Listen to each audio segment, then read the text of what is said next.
The Book of Esther, also known in Hebrew as the Scroll, is a book in the third section of the Jewish Tanakh and in the Christian Old Testament. It relates the story of a Jewish girl in Persia, born as Hadassah but known as Esther, who becomes queen of Persia and thwarts a genocide of her people. The story forms the core of the Jewish festival of Purim, during which it is read aloud twice, once in the evening and again the following morning. Along with the Song of Songs, Esther is one of only 2 books in the Bible that do not explicitly mention God. Traditionally, unlike other Tanakh scrolls, a scroll of Esther is given only one roller, fixed to its left-hand side, rather than the customary 2 rollers. Setting: the biblical Book of Esther is set in the Persian capital of Susa in the 3rd year of the reign of the Persian king Ahasuerus. The name Ahasuerus is equivalent to Xerxes, and Ahasuerus is usually identified in modern sources as Xerxes I,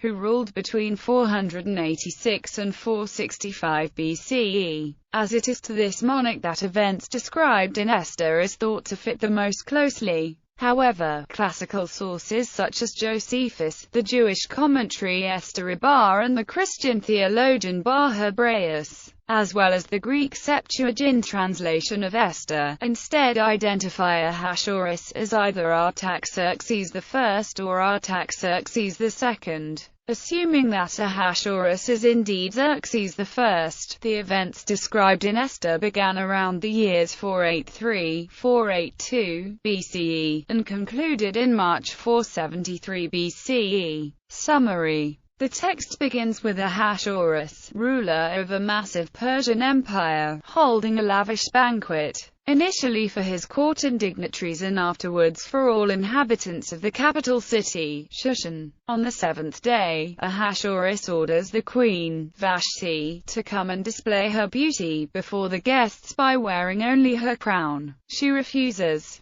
Furious, Ahasuerus has her removed from her position and makes arrangements to choose a new queen from a selection of beautiful young women from throughout the empire. One of these is the Jewish orphan, Esther. After the death of her parents, she was fostered by her cousin, Mordecai. She finds favor in the king's eyes, and is crowned his new queen. Shortly afterwards, Mordecai discovers a plot by 2 courtiers, Bigthan and Teresh, to assassinate Ahasuerus. The conspirators are apprehended and hanged, and Mordecai's service to the king is duly recorded. Ahasuerus appoints Haman as his prime minister. Mordecai, who sits at the palace gates, falls into Haman's disfavor, as he refuses to bow down to him. Having discovered that Mordecai is Jewish, Haman plans to kill not just Mordecai, but all the Jews in the empire. He duly obtains Ahasuerus a permission to execute this plan, against payment of 10,000 talents of silver,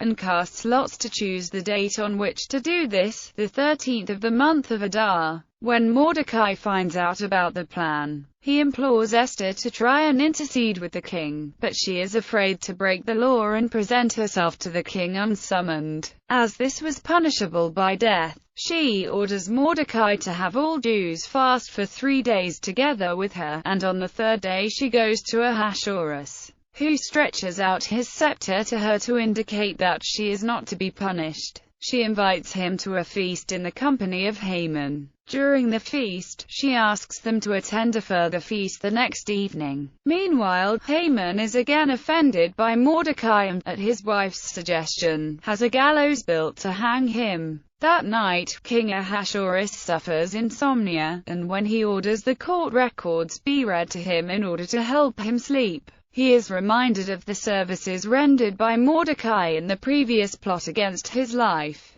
Ahasuerus is informed that Mordecai never received any recognition for this. Just then, Haman appears, to request the king's permission to hang Mordecai, but before he can make this request, King Ahasuerus asks Haman what should be done for the man that the king wishes to honor. Assuming that the man that the king is referring to is himself, Haman suggests that the man be dressed in the king's royal robes and led around on the king's royal horse while the herald calls See how the king honors a man he wishes to reward. To his surprise and horror, the king instructs Haman to do so to Mordecai. Immediately after, Ahasuerus and Haman attend Esther's second banquet, at which she reveals that she is Jewish and that Haman is planning to exterminate her people, including her. Overcome by rage, Ahasuerus leaves the room. Meanwhile, Haman stays behind and begs Esther for his life, falling upon her in desperation. The king returns in at this very moment and thinks Haman is assaulting the queen. This makes him angrier than before and he orders Haman hanged on the gallows that Haman had prepared for Mordecai. Although the king cannot annul his previous decree, he does permit the Jews to defend themselves during the attacks. On 13 Adar, 500 attackers and Haman's 10 sons are killed in Shushan, followed by a Jewish slaughter of 75,000 Persians, taking no plunder. Esther sends a letter instituting an annual commemoration of the Jewish people's redemption, in a holiday called Purim. Ahasuerus remains very powerful and continues reigning, with Mordecai assuming a prominent position in his court. Authorship and date. The Megillat Esther became the last of the 24 books of the Tanakh to be canonized by the sages of the Great Assembly. According to the Talmud, it was a redaction by the Great Assembly of an original text by Mordecai. It is usually dated to the 3rd or 4th century BCE. Shemayahu Talman, however, suggests that the traditional setting of the book in the days of Xerxes I cannot be wide off the mark. The Greek Book of Esther, included in the Septuagint, is the retelling of the events of the Hebrew Book of Esther rather than a translation, and records additional traditions which do not appear in original Hebrew version. In particular, the identification of Ahasuerus with Artaxerxes and details of various letters. It is dated around the late 2nd to early 1st century BCE. The Coptic and Ethiopic versions of Esther are translations of the Greek rather than the Hebrew Esther. A Latin version of Esther was produced by Jerome for the Vulgate. It translates the Hebrew Esther but interpolates translations of the Greek Esther where the latter provides additional material. Several Aramaic Targums of Esther were produced in the Middle Ages, of which 2 survive, the Targum Rishon and Targum Sheni, dated c. 500–1000 CE. These were not Targums in the true sense but, like the Greek Esther, are retellings of events and include additional legends relating to Purim. There is also a 16th century recension of the Targum Rishon, sometimes counted as Targum Shelishi. Historicity. The Book of Esther falls under the category of Ketuvim, one of 3 parts of the Jewish canon. According to some sources, it is a historical novella, written to explain the origin of the Jewish holiday of Purim. As noted by biblical scholar Michael D. Coogan, the book contains specific details regarding certain subject matter which are historically inaccurate. For example, Coogan discusses an apparent inaccuracy regarding the age of Esther's cousin Mordecai. In Esther chapter 2 verses 5–6, either Mordecai or his great-grandfather Kish is identified as having been exiled from Jerusalem to Babylon by King Nebuchadnezzar in 597 BCE. Mordecai, son of Jair, the son of Shimei, the son of Kish, who had been carried into exile from Jerusalem by Nebuchadnezzar, king of Babylon, among those taken captive with Jeconiah, king of Judah. If this refers to Mordecai, he would have had to live over a century to have witnessed the events described in the Book of Esther. However, the verse may be read as referring not to Mordecai's exile to Babylon, but to his great-grandfather Kish's exile. In her article, The Book of Esther, an Ancient Storytelling, biblical scholar Adele Berlin discusses the reasoning behind scholarly concern about the historicity of Esther. Much of this debate relates to the importance of distinguishing history and fiction within biblical texts, as Berlin argues. In order to gain a more accurate understanding of the history of the Israelite people, Berlin quotes a series of scholars who suggest that the author of Esther did not mean for the book to be considered as a historical writing, but intentionally wrote it to be a historical novella. The genre of novellas under which Esther falls was common during both the Persian and Hellenistic periods to which scholars have dated the Book of Esther. There are certain elements of the Book of Esther that are historically accurate. The story told in the Book of Esther takes place during the rule of Ahasuerus, who has been identified as the 5th century Persian king Xerxes. The author also displays an accurate knowledge of Persian customs and palaces. However, according to Coogan, considerable historical inaccuracies remain throughout the text, supporting the view that the Book of Esther is to be read as a historical novella which tells a story describing historical events but is not necessarily historical fact. Edwin M. Yamauchi has questioned the reliability of other historical sources, such as Herodotus, to which Esther has been compared. Yamauchi wrote, Herodotus was, however, the victim of unreliable informants and was not infallible. The reason for questioning the historical accuracy of such ancient writers as Herodotus is that he is one of the primary sources of knowledge for this time period, and it has been frequently assumed that his account may be more accurate than Esther's account. Historical reading. Those arguing in favor of an historical reading of Esther most commonly identify Ahasuerus with Artaxerxes II, although in the past it was often assumed that he was Xerxes I. The Hebrew Ahasuerus is most likely derived from Persian Xiasa, the origin of the Greek Xerxes. The Greek historian Herodotus wrote that Xerxes sought his harem after being defeated in the Greco-Persian Wars. He makes no reference to individual members of the harem except for a domineering queen consort named Amstress, whose father, Otanus, was one of Xerxes's generals. Amstress has often been identified with Vashti, but this identification is problematic, as Amstress remained a powerful figure well into the reign of her son, Artaxerxes I, whereas Vashti is portrayed as dismissed in the early part of Xerxes's reign. Alternative attempts have been made to identify her with Esther, although Esther is an orphan whose father was a Jew named Abihail. As for the identity of Mordecai, the similar names Marduka and Marduku have been found as the name of officials in the Persian court in over 30 texts from the period of Xerxes I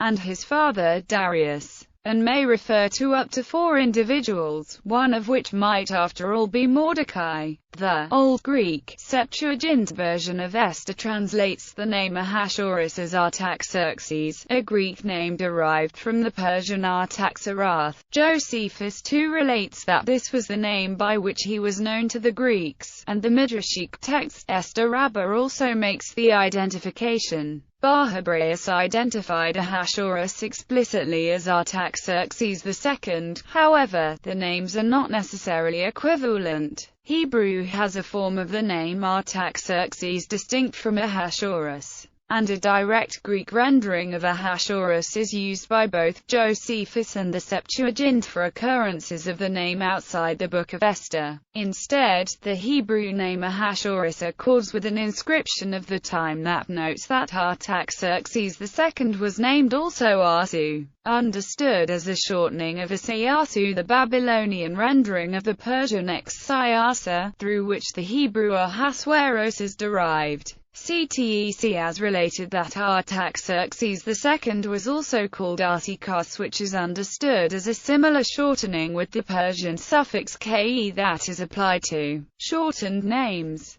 Dinon related that Artaxerxes II was also called Orzas, which is also understood to be derived from Xiasa. Another view attempts to identify him instead with Artaxerxes I, whose Babylonian concubine, Cosmatidine, was the mother of his son Darius II.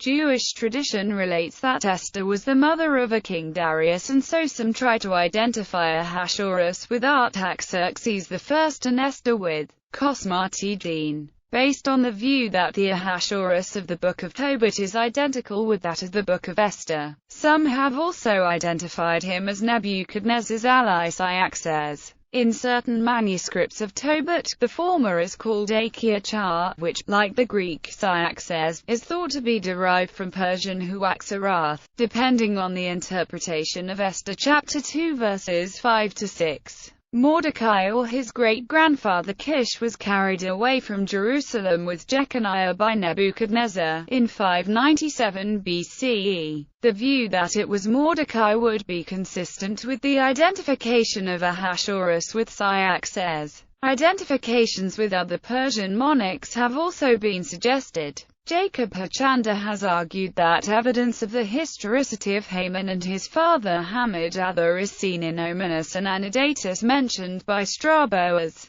being honored with Anahita in the city of Zela. Hochanda argues that these were not deities as Strabo supposed but garbled forms of Haman and Hammedatha, who were being worshipped as martyrs. The names are indeed unattested in Persian texts as gods. However, the Talmud and Rashi both record a practice of deifying Haman, and Josephus speaks of him being worshipped. Attempts have been made to connect both Ominis and Haman with the Zoroastrian term Vohumana. However, this denotes the principle of good thoughts, and is not the name of a deity. Whenever the book was written and whatever the historicity of the events recounted in it, clearly by the time it was written the term Yehudim already gained a meaning quite close to what it means up to the present, i.e., an ethnic religious group, scattered in many countries, organized in autonomous communities and a target of hatred. Interpretation. There are many classical Jewish readings of allegories into the Book of Esther, mostly from Hasidic sources. They say that the literal meaning is true, but that hidden behind this historical account are many allegories. Additions to Esther. An additional 6 chapters appear interspersed in Esther in the Septuagint, the Greek translation of the Bible. This was noted by Jerome in compiling the Latin Vulgate. Additionally, the Greek text contains many small changes in the meaning of the main text. Jerome recognized the former as additions not present in the Hebrew text and placed them at the end of his Latin translation as chapters 10 to 4-16 to 24. However, some modern Catholic English Bibles restore the Septuagint order, such as Esther in the NAB. These editions include an opening prologue that describes a dream had by Mordecai, the contents of the decree against the Jews,